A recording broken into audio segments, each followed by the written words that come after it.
hechos, ¿verdad?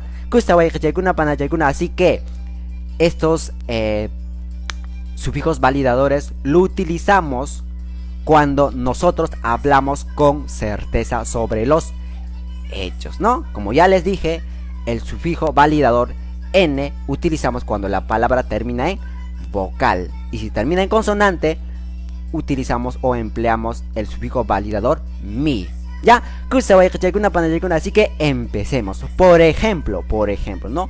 No can, noca es pronombre, ¿no? Y entonces esta palabra termina en vocal, y por ende, si queremos decir que nosotros estamos hablando con certeza, entonces le agregamos el sufijo validador n, ¿verdad? No can, yo, ¿no? No can wakarani, yo estoy seguro que yo lloré. Entonces por eso le estoy agregando el sufijo validador n a la palabra noca, al pronombre noca, ¿no? No can, yo, no can wakarani, yo estoy seguro que lloré, yo estoy hablando ciertamente, ¿no? Con veracidad, ¿no? Estoy seguro que yo lloré. Entonces no can wakani, ¿no? Claro que sí. Guayaquechaykuna, panachaykuna, ¿no?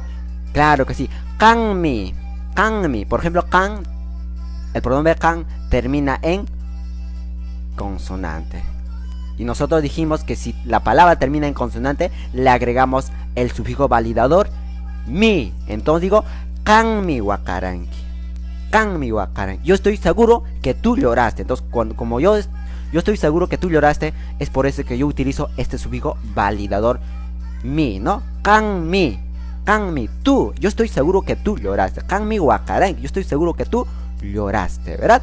Excelente. Guayaquechaykuna, panachaykuna, muy bien, excelente, ¿no?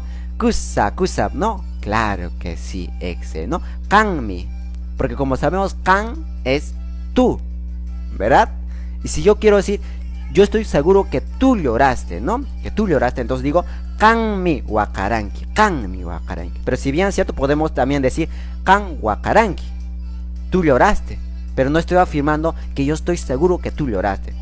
Y si yo quiero afirmar con certeza sobre los hechos que yo he podido evidenciar, entonces te puedo decir kanmi wakaranki, tú lloraste, ¿verdad? Kusa guayaquechaykuna, panachaykuna, ¿no? Porque estos sufijos validadores utilizamos cuando hablamos con certeza sobre los hechos. ¿Verdad? Kusa guayaquechaykuna, panachaykuna. Así que empecemos, ¿eh? Sigamos con más ejemplos, ¿sí? Kanmi, ¿no? Termina en consonante, entonces le agregamos el sufijo validador mi.